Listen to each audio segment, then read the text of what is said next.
to have a sales kickoff, a sort of marketing sales kickoff for the year. So the entire North American sales force of Frisky Dog Food come together for their national sales and marketing kickoff convention in Miami Beach, Florida.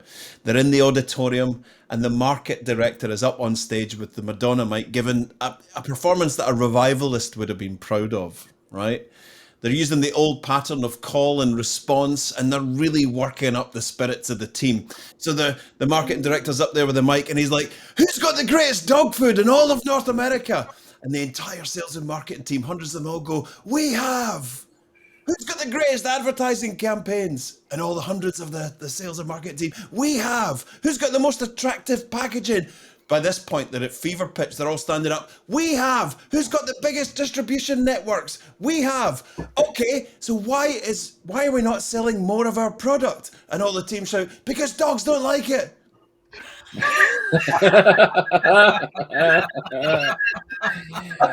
Oh, nice. So what happened with? Oh yeah. I don't have to explain it. Yeah, it's. Yeah. You know, that's such a beautiful metaphor. Oh, what a great comment from Henry. No, such a great metaphor for. But the way people build things in business. You know, we've got all of this great stuff, but no one's buying our product. Why? Well, because it's actually not any good. Did you ask the dog? Did you ask the dog? Yeah. Digital celebrity squares. That's exactly what it is. That is exactly what it's like. Well, hello everybody, and welcome to this week's Digital Download. And it's lovely to have you all here. Tim, did you just do a live long and prosper? No, it must have just like slipped out. Okay. Yeah, may the force be with you. Look at this. This is terrible news. Our guest Jess Flack can't seem to get on. So whilst we're no, that would be me. If it's a firewall issue, how about 4G off the mobile? That's a good idea. That might work. That's a very good idea. Give that a try, Jess. That one was rough, says Andrew. There is some irony. Oh, people have been planning this out for weeks, haven't they? You couldn't make it up. So many of us take our. I'm assuming Jess will be able to get in, so we might as well start by discussing and teeing this up. Many of us take our digital connectivity and understanding of the digital world for granted. We build our strategies around being online, about being digital, about having a web presence, about engaging with people on content. And we as a business, all of the benefits that we offer is helping clients to exploit that opportunity. And, there's so much proof, I was going to say data and stats, but there's so much proof that the world has gone digital. With the latest Simon Kemp and Reportal data, which came out just this week, there are 8.01 billion people in the world. There are 5.16 billion people on the internet, and of those, 4.76 billion are active social media users. And what we see is that people are becoming more digital. That same bundle of stats shows us that in the last 12 months, the world's population has grown by 0.8%. The number of people with internet access has grown by 1.9%, so 2.5 times the rate of population growth. The number of people who are active social media users has grown by a staggering 3%, which again is half as much again as the number of people that have internet access. And we as a business have been thinking not just about how this impacts on other businesses, but how this impacts on us as a society. There's an opportunity for digital and particularly social media to level the playing field. People that have been dispossessed and haven't had a voice can now use social and digital to have that voice, to connect with people around the world, irrespective of time zones and costs of distribution and all of those wonderful benefits. So many free resources for them, so many opportunities for people to make friends in the business world or the real world, to find like-minded people, to aggregate their knowledge with the knowledge of other people. Truly outstanding. But what happens if you can't get online? What happens if you don't have the skills to be digital? You know, most of us have been at some point in an environment where someone has said, look, it's easy, you just do this, and then click a button. But what if you haven't got that? What if you grow up in an environment where people don't have mobile phones and computers, or in a household where people don't have mobile phones and computers? What impact does that potentially have for you? I think I first, that whole sort of like stopped in the tracks moment came for me in 2015. I know exactly where I was. It was my friend Simon Biltcliffe, who at that point, very successful businessman in his own right in Yorkshire and in Oxford of all places. But he was starting out on a political campaign to join a particular party, which was all about making Yorkshire better. And I was talking to him about their manifesto, and he said the number one lead item on our manifesto is free, high quality internet for every single person in Yorkshire. And I think in 2015, I remember the conversation. I said, that's it, the number one. Surely there are bigger issues. And he went, there are no bigger issues. And I said, why? And I didn't really get it back then. I've had epiphanies since then in learning. But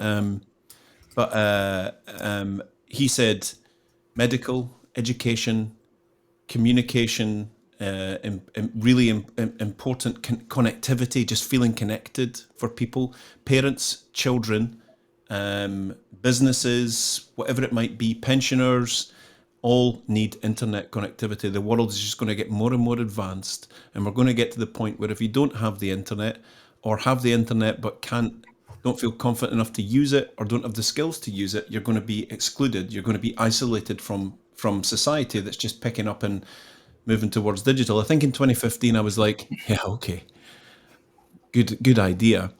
But just looking at daily domestic and business life for ourselves, we're in a very fortunate position because we're in the sweet spot where we can absorb every change, we can get it, we can move on.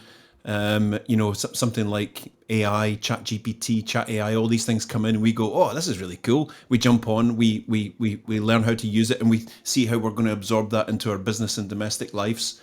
And then all the way right through to the person who now no longer can pay for their parking because it only accepts, digital payment, and they don't have that, and they don't, well, you just get an app. What are you talking about? Just get an app? What do you mean? So the massive swathe of, and I think for some of us, the lucky ones, we haven't noticed the massive digital shift in all aspects of our lives, but some people really do because they can no longer do things, or there's a whole. I'm a video gamer, right? And it never fails to surprise me where I find a game, it's all online, and I go in, and there's a massive community that have been playing it for years. It's all been happening, and there's ways to do things, there's language and all of that, and I didn't know it existed because I'd never clicked on the button and got in. And there's now massive domestic issues and commercial issues happening on the other side of that digital curtain that people are completely unaware of, and it may be holding them back in life, or they might just shuffle off this mortal coil having never known it existed. But yeah, I think. So that whole piece, and the reason why she's crying, so that was supposed to lead on nicely too. So would you like to introduce our guest? Yes, absolutely. So I've been chatting recently with over this subject with someone who's a specialist in this subject, someone who's actually now working with a county council here in the United Kingdom in Essex, and their lead title is the lead digital inclusion officer. Now think about that. That's incredible, right? That's incredible. So it's Jess Flack. I don't know if Jess is here, is she? She is. She's in the green room, and I'm just about to let her in. Hey! Hi, Jess. Yes. We can just talk about digital exclusion. There was a beautiful irony to that, wasn't there? Yeah, you know, it's my job to not be digitally excluded, and I couldn't even get in. So I do apologise. That was option. So the whole thing that we were talking about. Amazing. I think we've got a tiny little delay, but Yeah, we'll deal with I it. heard most of it. The whole thing about people having access to the internet, and not only just having access, because that's one thing, most people have access these days. What do you do when you're there? How do you get the skills that you need to operate in a digital world, both domestically and commercially? That whole issue is something that you're looking at very seriously with the Essex County Council. And so can you take us back to the start and just tell us how it all came about? So I've been in the role for about 8 months now, and said it's taken really seriously in Essex, but it's taken very whole of the UK. There's a lot, not necessarily the case that we're promoting it as well as we should be. It's a bit patchy, and there are pockets of really great. And I went to an event with the Digital Poverty Alliance, who are a really great group to follow, fantastic in this space, a couple of days ago. And they said that what they're hearing on the ground is there's actually almost too much support, to the point where people don't actually know where to go. Is it right for me? What, you know, am I in the right bracket for this piece? That sort of stuff. So it's a fantastic area to go into, because it cross cuts every area of our lives. But it's also kind of frustrating sometimes to be able to connect the dots a little bit more. So yeah, I work Essex County Council, and I have my role is part funded by Suffolk and North East Essex ICB, and as part of Essex County Council. So I'm able to kind of have sort of a overview of what's happening, all the amazing things that I can sort of connect into an outward facing role as well, which is fantastic. So what you said is 100%. It affects, you know, we only have a fifth of households online. Actually, no, a fifth of households aren't online. That's the best way to put it. I did put all of this stuff down and have all the research in front of me, and then all this went wrong. So bear with me a sec. And it's sort of affecting lots of different groups. We focus on the 3 A's effectively: access, affordability, and adoption. So we have an amazing Digital Essex team who focus on the connectivity side of things, who are organisations to put Wi-Fi broadband in, especially in our rural locations where we don't have great coverage. And then we've got lots of other initiatives. You may have heard of social tariffs. Have you heard of that? Yeah. No. No. Stunned into silence. Tariffs is really broadband tariffs. Individuals who are on universal pension credits, and they're there to support people who or have access to broadband packages. And there's lots of work being done around at the moment, kind of trying to get people to know about, easily switch over. Then you've got the Good Things Foundation, who are working on the National Data Bank. So you might have seen over Christmas there was a lovely campaign by O2 called the Snow Ran. Don't know if you saw that, where she's not connected to her family, and then her family give her a little Christmas card that's got some data in it to put in her phone, and then she melts because she can connect with them. So that's in effect what the data bank is. Mobile connectivity for quite a broad range of groups. You need to be sort of 18 plus and to mobile connectivity, types of things. So there's lots of great work happening, but like I said, it can be actually, for me, it's about sort of connecting the dots more than reinventing the wheel or creating new stuff that's just going to overwhelm people who are what's out there to support them. So hopefully that came across okay. I promise I practiced this, but it doesn't sound like it came across. Yeah, no, that was really good. And I think that certainly one of the issues, so my mother is 88 and she has got Virgin Media at home. And when we log on to iPlayer and we get that little thing that goes around, and I say to her, yeah, sorry, it's buffering. To which she says, say what? What are you talking about? Yeah, and terminology. Yeah, and I think that I mean, you said about connectivity. An issue certainly in the more rural areas of this country is one of lacking infrastructure. So when I moved into this house 12 or so years ago, we had BT broadband and it was 2 meg.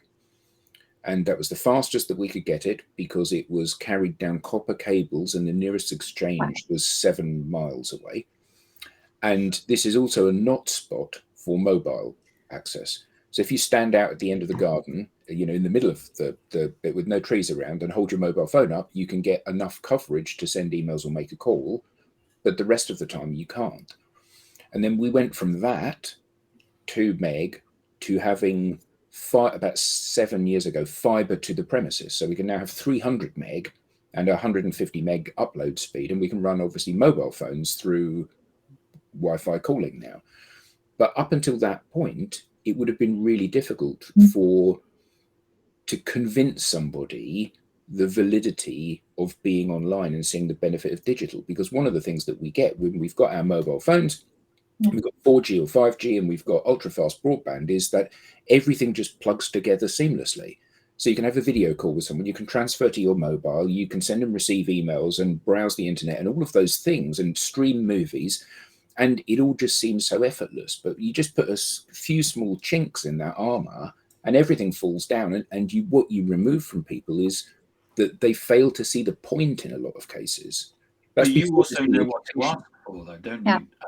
Sorry? You know what to ask for. Yeah, absolutely. I mean, my mum, you know, my mum is 85.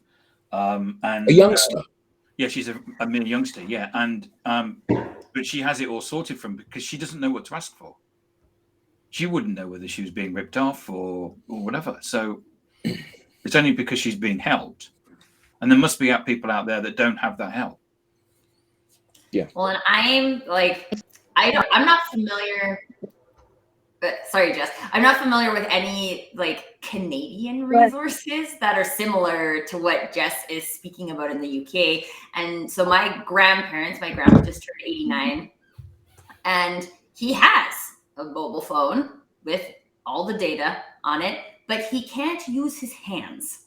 So it's completely useless that he has all that data because he can't do anything with it.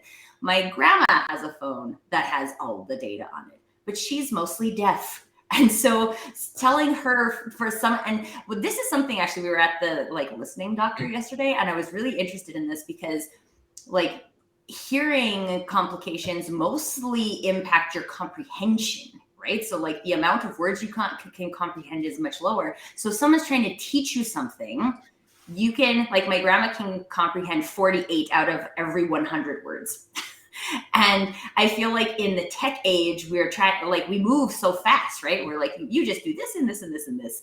And the comprehension doesn't exist. So I think I really love what Jess, you're saying about how we use it, right? Because we need to have that piece of it. And I just keep thinking, if somebody had started helping my grandparents in 2015, when people started talking about this, they would have 8 years of practice using this. So maybe they could deal with the comprehension issues and the mobility issues, but nobody, they live in a small farm town, or they did until they moved into long-term care. And there's nothing. There's no support for that. They don't have a computer because their computer will get stolen if it's in long-term care, right? So there's societal complexities that also play into this, and that is a contributing factor.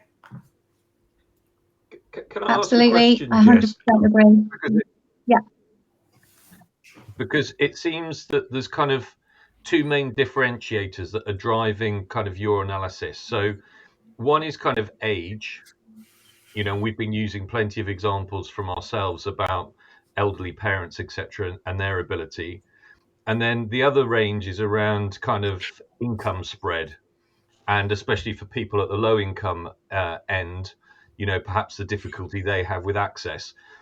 Is it fair to say that those are really the two main drivers that you're doing your analysis around, or is there anything else that we're missing here?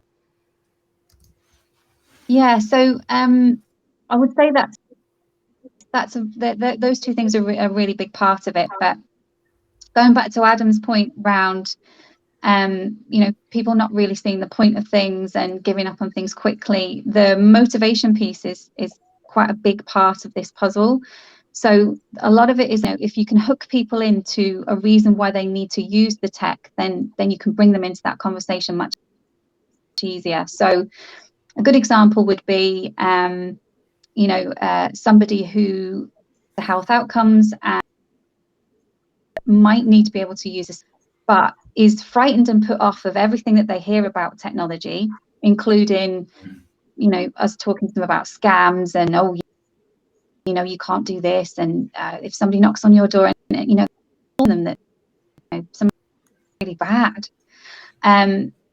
Also needs to be there as well, and that's one of the more difficult challenges for some of the old groups. So you've got actually the older generation, who some of them are great at tech and are quite happy to use it and just sort of continue on, and you've got other groups who would be pretty good at it if they could be bothered or were motivated to do it, but they're not really seeing that connection to them and their daily lives enough. And then you've got groups that struggle to get online because they can't afford it. So yeah, that kind of plays into the adopt side of things, so the skills element of it. Hopefully that makes sense. Yeah, thank you. Can I just pick up on some of the amazing comments that are coming in from our? There's a comment from Richard Urage. My take on the digital divide, Jess, digital poverty, is that it's every bit as real in this country as elsewhere. If I had to rely on BT for my super fast broadband, my company would have died. Rural areas are poorly served. We use a community broadband service. They're a complete lifesaver. Well, obviously I can't comment on any of the names that have been used there. I think there is a definite issue, especially, and one of the things that we're working on in Essex is real communities, because they are especially hard hit by some digital poverty. And it's not just residents, it's businesses. This is about business transformation too. Governance, how much we're missing out on in our small businesses. In Essex, we are 95% plus small businesses. So there's a real entrepreneurial element in Essex. And as well as anybody else, if you're a small business owner, you're just about maybe quarter, you don't necessarily have the time or the inclination or the resources to go out there and look for better ways to be doing your job. Technology should feature, but doesn't necessarily feature as much as it could do. And that, I suppose, is the next point in this piece of the puzzle, is that how do we tap into things that already exist that we can bring into support around these things. And that's one of my next articles that's going to feature is this big thing called social value. Just a really cheesy plug there. It's all Eric's fault. He made me do it. Do you guys know much about social value and what it can bring and kind of really what's happening across the UK with this term? No. Put this into the mix as well. So social value is really kind of been brought into play to support businesses, and we use it in local authority to kind of really get more for less for the council. It focuses on sort of social, economic and environmental impactful working and changes. So whenever we put out for a particular element that we're doing, whether it's construction or new technology or all of those types of things, within that we write in, and there's a national calculator, so that's themes, outcomes and measures. And what we've done in Essex is localize and It means that on a local level, we can say these are the things that we really want to focus on in schools with access to work experience or apprentice, making sure that we are doing lots of greener initiatives. So if something's being built, we're also planting more trees, those types of things. And it's fantastic because you know the impact that you're making. So for guys, I want you to be a digital champion, and you're, well, I'd really like to, but you know, I'm at work and I could be fair enough. But if you're offered a couple of volunteering days that are paid, which is what happens at Essex County Council, we can quantify. So if you come in and do yours, maybe, you know, four half days over a year, digital champion, local library, for example, which is what I'm doing, we can quantify the impact that you have in terms of social value. And the thing that I'm focusing on at the moment is using these volunteering days to say, okay, how are we transforming the council to do more with less? Because let's face it, that's what we're doing. If we're bringing people into this digital conversation and enabling them, you know, have more access online, then they can access council services. Face-to-face interaction is more costly than online. All of this sort of stuff comes into play. So it's a really interesting way to look at how we can do more with less, look at relationships that we've got that grow. If we're working with Microsoft or Amazon, what can we get from them to support our local communities and build up a more sort of socially impactful way of working? So is it all about getting getting silent? Is it all about getting people involved with that initiative? Yeah, to get people involved.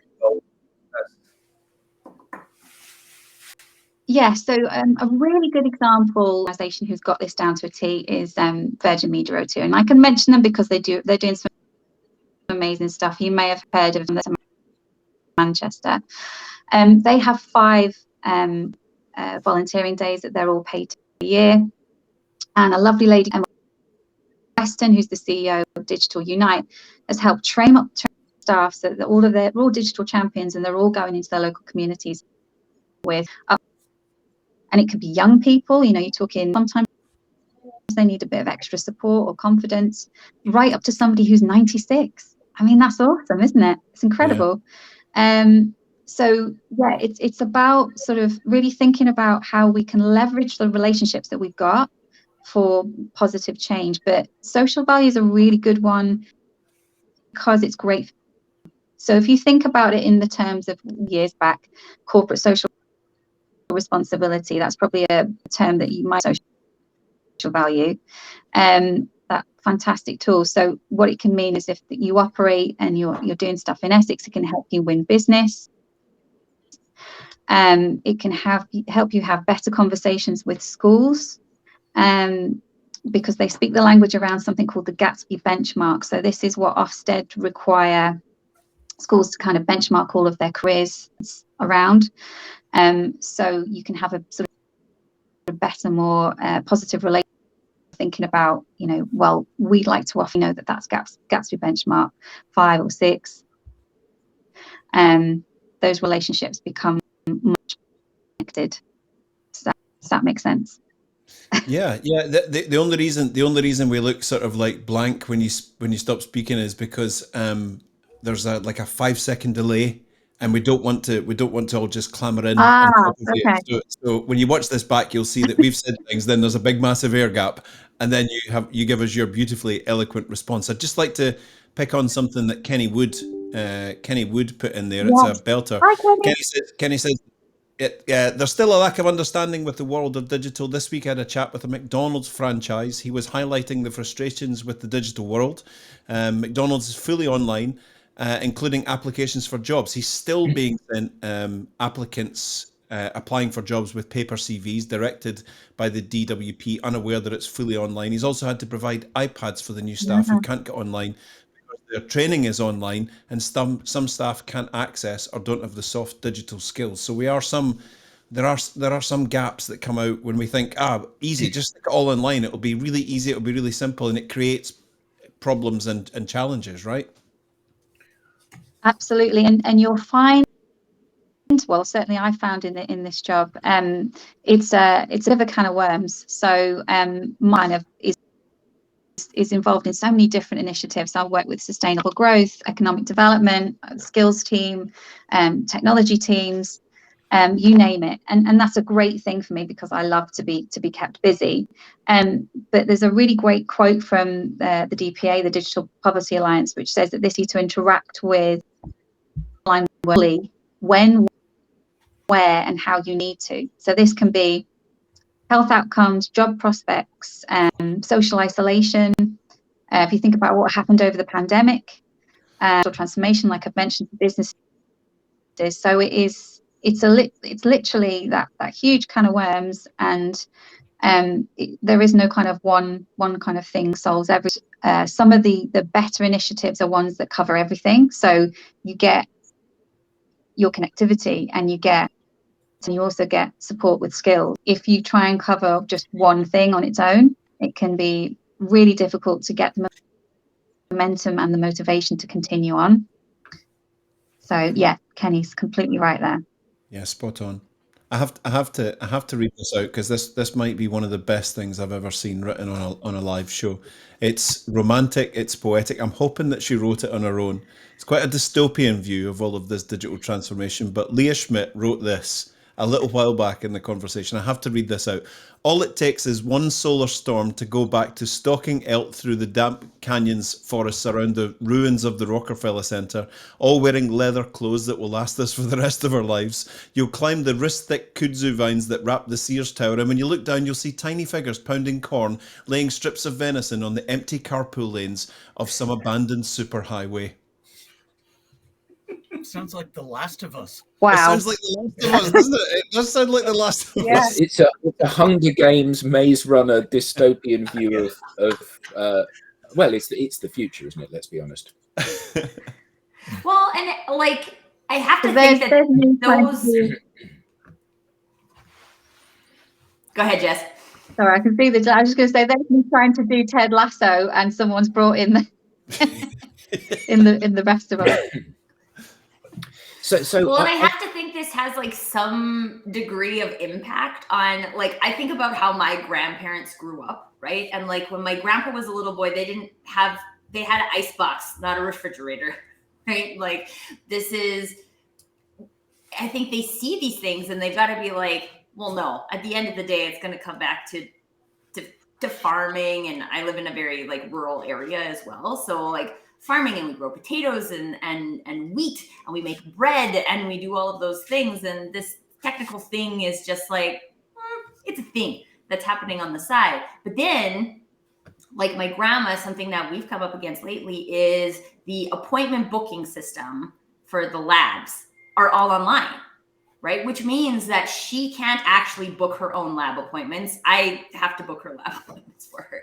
And there's no way for her to access the service. So you can't, like, she calls in and they are like, you have to go online to book. And she's like, I can't go online, which means an 85-year-old woman now can't get lab work done, which isn't, as far as I'm concerned, isn't acceptable, right? Mm-hmm. So I think too, like, I'd love to hear from your perspective, Jess, some of the things you've seen that businesses have done as they're shifting into the digital landscape, because it does make, like, I get it, right? It makes everybody's life easier that everyone can apply online or everybody can book online. I get it, but how do we help the people come with us as a company? We're creating those digital transformations. But the issue, isn't it, that it's companies often put themselves at the center of things. So what they're looking for is to make economies of scale or process or whatever, rather than thinking, how do we make this as accessible as possible? And you know that yourself, because it's really easy to go to insert company name here for any company that's large that you deal with. It's very easy to go to the online chat bot and the FAQs. It's extremely difficult to actually speak to somebody now because of the cost involved in doing so. And, you know, we need to have surely a fundamental remapping of how companies engage with their customer base. Now, if you're talking about Vodafone and you don't want to talk to a chatbot, you want to talk to a person, and it's really difficult, you've got a choice of other mobile providers. If you're talking about your council or the government or HMRC or the NHS, then you have a fairly major problem because you haven't got an alternative. They've got a monopoly, or in some cases, there's a cartel, and they all behave in exactly the same way within that region. What you're saying, Adam, is really timely. I've literally spent about an hour on the phone to HMRC this morning, and it was so exasperatingly frustrating. I mean, I was swearing like anything, shouting around, because they've got an AI recognition. So first of all, they ask you all these questions, and all you they won't no they won't give you Agent kind of doctor that you're looking for. It was I'm surprised actually. It's lucky you can't see what's in front of you, because you'd probably see the office is wrecked. But I think it's exactly that, and I can understand, because people are looking to do this at scale. So they're always averaging to say, okay, well, what's the kind of average person here that is going to use this, and we'll make it fit for them. But either side of that, you've got a really huge range, and if you are at the kind of lowest end and you haven't got the ability to do it for various reasons, as you've been discussing, when the subject of today is how do we open the digital world to more people? Well, that's a key barrier to entry for a lot of people, because it's just not fitting with who they are and how they operate. The social case has been covered extensively here, but I think we bypassed the business case. That McDonald's example is the business case for this. We talk about the need for access for the social reasons, but McDonald's can't afford to not hire those people that are having trouble accessing it. And there's got to be a similar clientele for many businesses that don't have the access, don't have the instruments, and don't have the acumen. Yet we've realized the economies of scale are by bringing things more and more digital. So there is a business case to supporting more development in all of those aspects for the economy as a whole.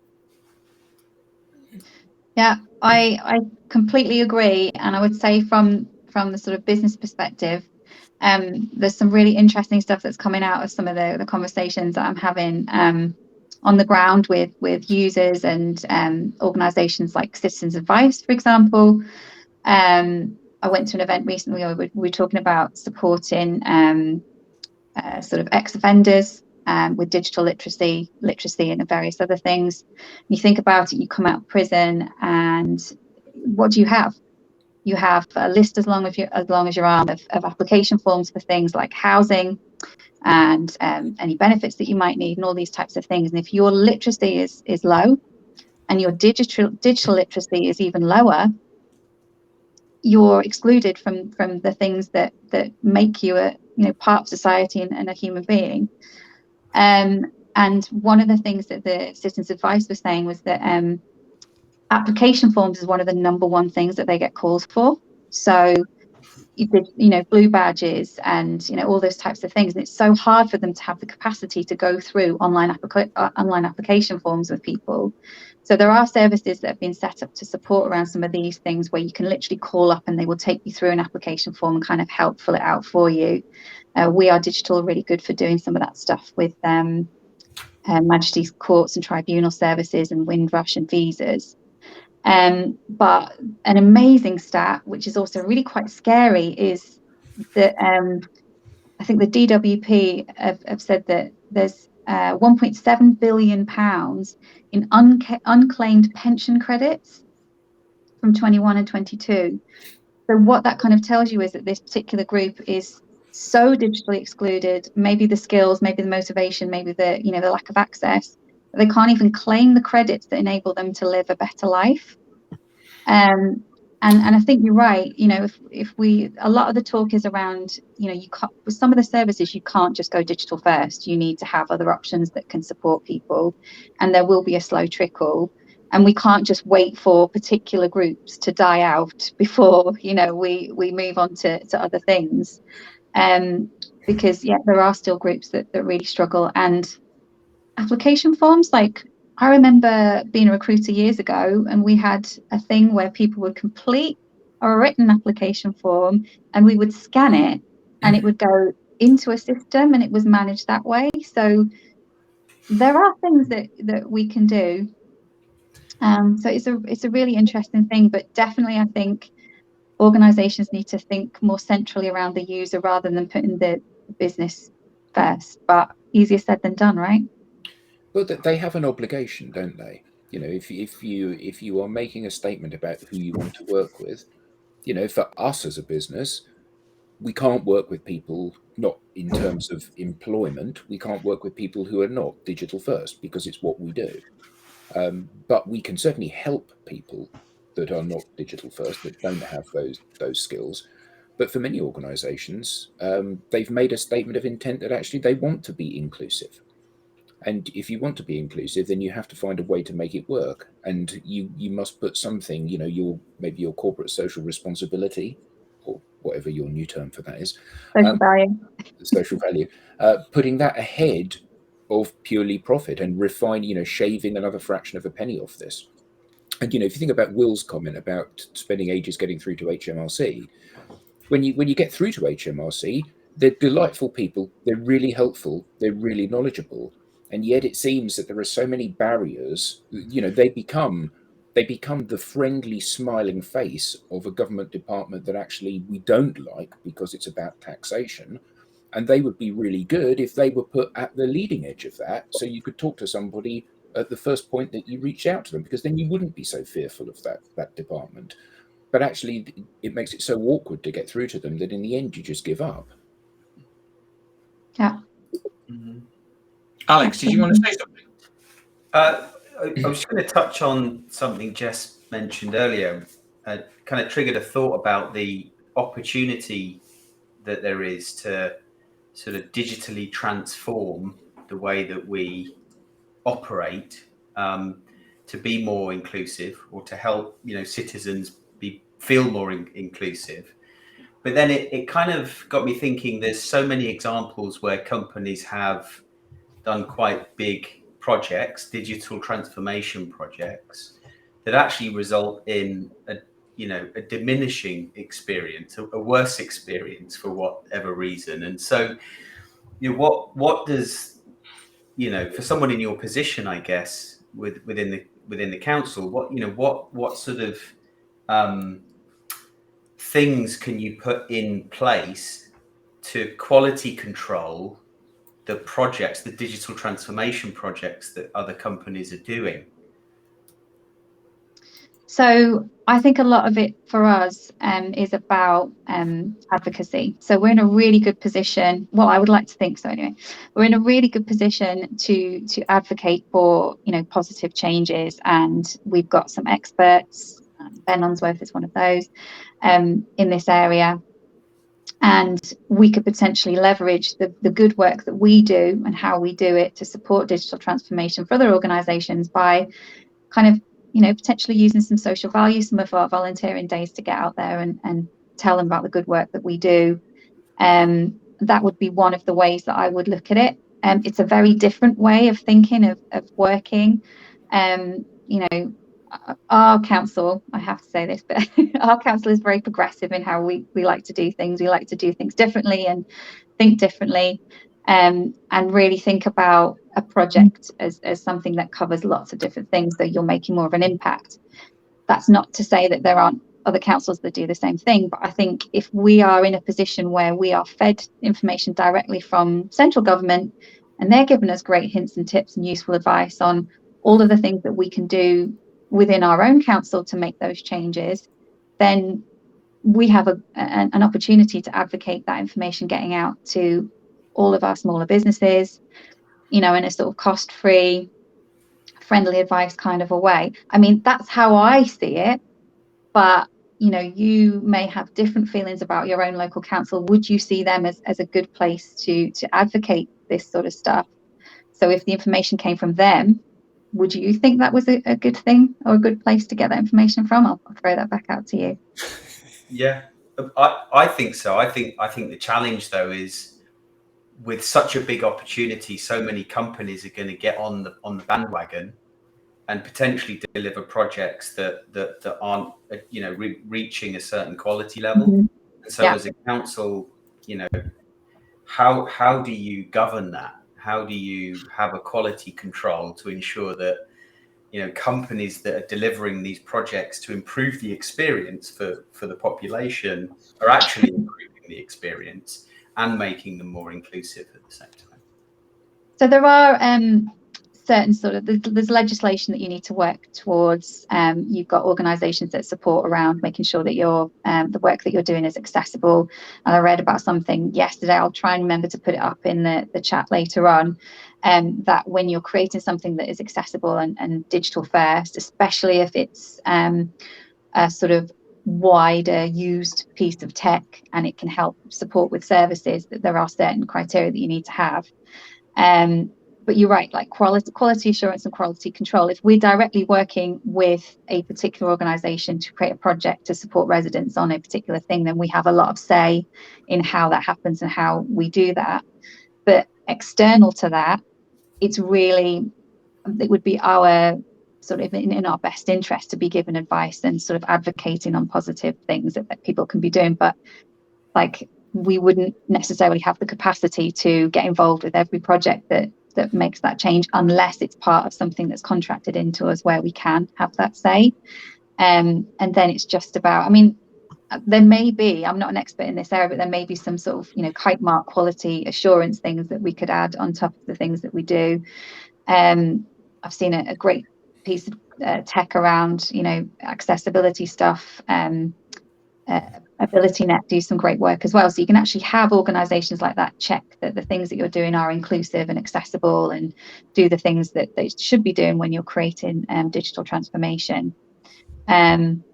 Hopefully that wasn't a really sort of political, not a yes and not a no response. I do try to answer questions.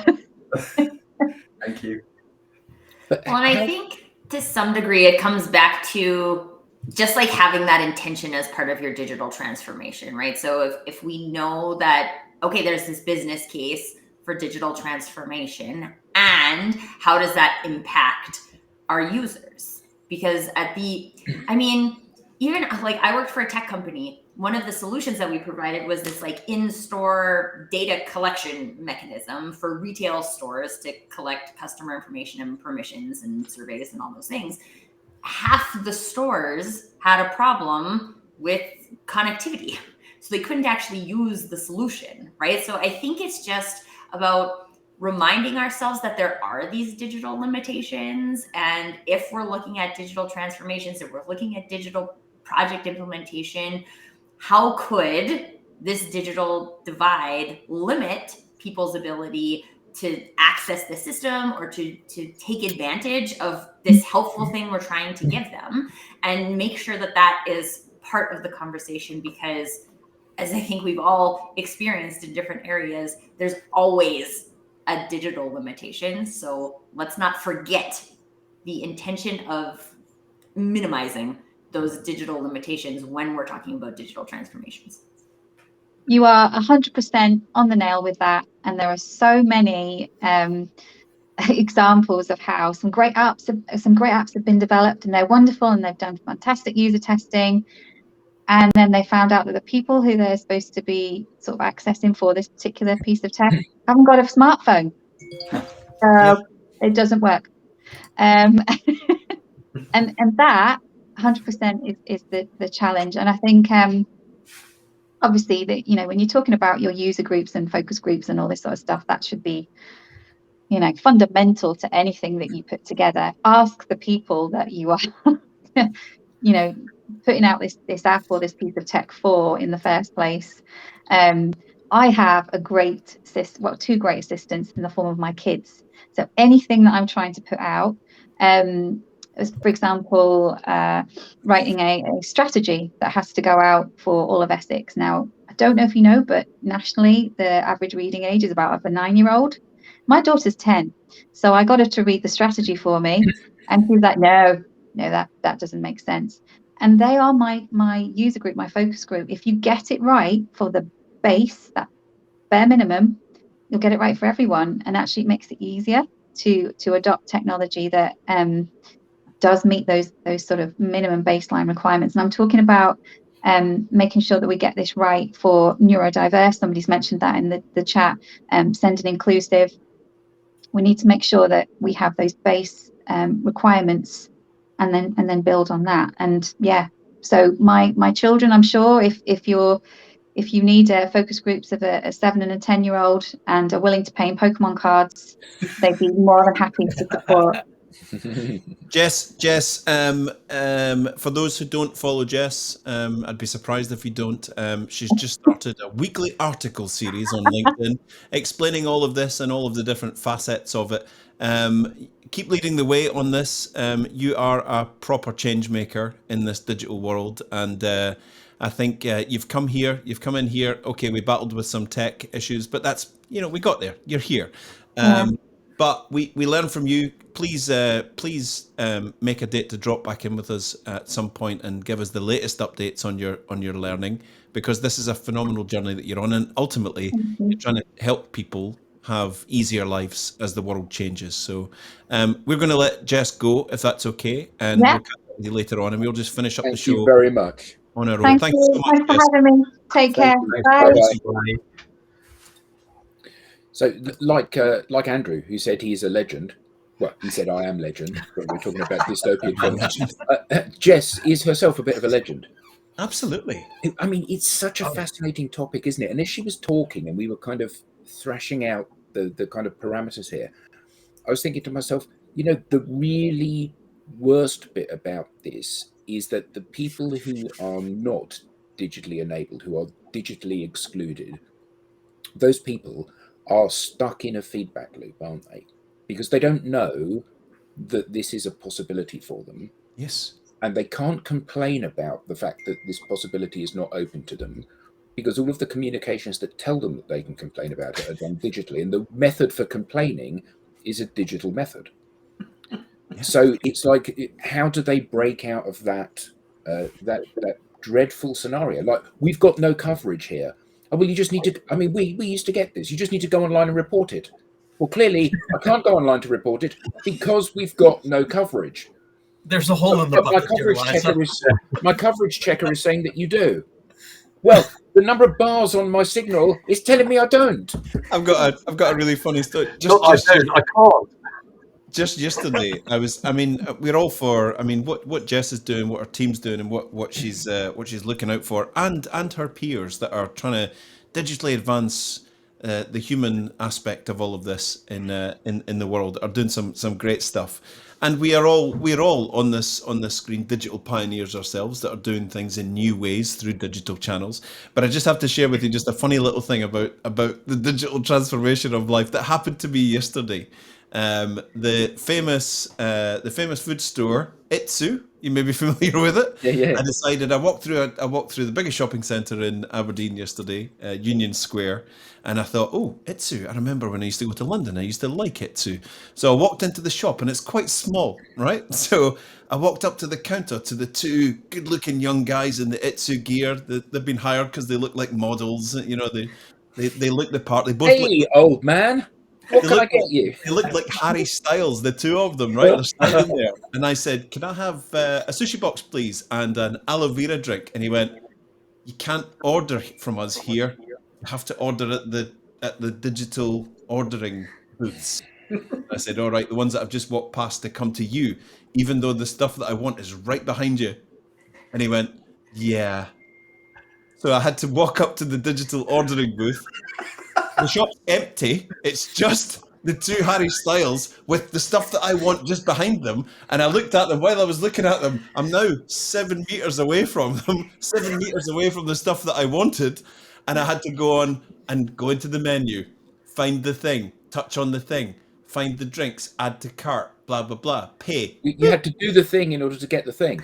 I had to print off a ticket. It said printing your ticket. They're both standing there looking at me. There's no one else in the store. Print off the ticket, took it up to them. Computer says no. Computer says no. By the time I got to the table, the computer had told them to pick the thing off that I'd pointed at earlier and the aloe vera drink, and they put them down, and I gave them the ticket, and they sort of went, yeah. Okay. All right, guys. A thing of great. You turned back to them and shouted, "Get off my lawn!" But okay, this is a really great example of like a balance between digital and people, right? Because the people could have done that, right? The digital can do it, but the people could also do it. I went to a restaurant lately. We did this like girls' lunch. And they have the same thing, right? They got the QR code on the table. You scan it. The first person who gets there is now like the leader The host. of the table, and they have to let other people in, right? Ooh. So now what you've done is you made everybody who's come for a social lunch sit on their phone. You force them to do that, right? Like, and now you order on the phone. There's no menu, right? And you don't look at the menu on the phone and then order with the waitress. And there is a waitress. You order on the phone. And then it allows you to like split the bill and everything. And so there's some cool aspects of the technology. But what you've done is you've taken people away from the conversation and forced them to go on their phone. And the waitress was actually quite lovely, right? Like, and she was very conversational and we had fun with her, but she's not doing anything that a waitress historically does, right? And you're just like, did we think about how this impacts the human experience before we did this so that we could hire less people, right? Like we've implemented the technology. So now I can have one waitress who serves the whole restaurant because all she's doing is bringing people things. But this is where the technology is put in front of the customer and the customer experience, isn't it? We've got this new app and by God, you're going to use it whether you want to or not. And, we see so many organizations that behave in this way. Yeah. And, we have a restaurant in town that went to that exact same model, but it wasn't because they wanted to hire fewer people. It was because they couldn't hire. Yeah. And I had the exact same complaint because in my family, we have a no phones at the table rule. So we go to this restaurant and every one of us has to bring the phone out. It completely defeats the social aspect, as you were saying, but it's become kind of a necessity in some ways, because otherwise that restaurant literally would not be able to exist without it. Hey, we discovered some cool stuff today that I feel like we're missing. And then, but there's also a flip side, right? Because this is what I was dropping something off with my grandpa yesterday. Like I said, he can't write, right? Like he can't hold a pen anymore. The complaint forms are forms, handwritten forms, right? Yep. It's the only way that you can register a complaint.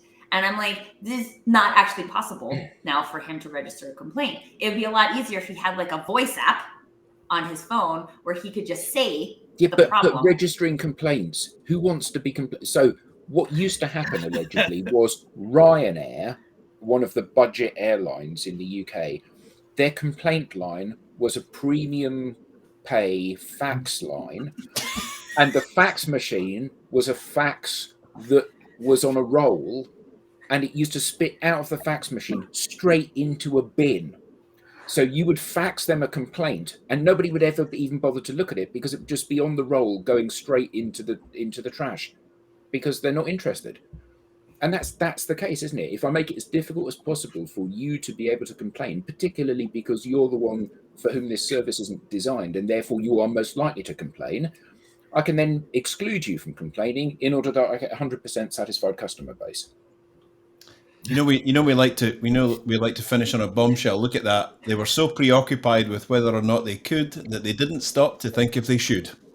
Hashtag Jurassic Park. Hashtag Jurassic Park.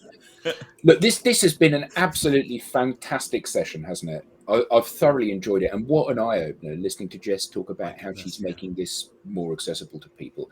And it's one of those issues that, we're all kind of aware of, but to have it brought front of mind and so we can actually think about some of the challenges people face is just really brilliant.